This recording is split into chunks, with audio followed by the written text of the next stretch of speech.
bought yourself a new Frigidaire and you're installing it because Home Depot forced you to, and it costs $150 to get it installed, and you see this, the start flashing light.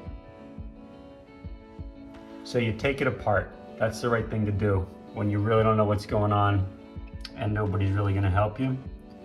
And have a look inside. Maybe you think it's the latch. A lot of guys think it's the latch. But in this case, it's not the latch. And it's not these disconnects. They're in solid, but check them. The issue on this one was the PCB board here was not seated. Those little latches on the side weren't pressing it up to the front panel fascia, and pressing the buttons on the front wasn't actually doing anything. And remember, it won't do anything if you haven't just closed the door. So the lights are going again. I can close it up, and you gotta push down on this, like really push. It's a garbage design.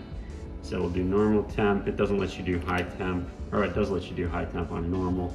Let's do it on 1 hour, high temp. And it doesn't look like you can do high temp on 1 hour, and then a heat dry.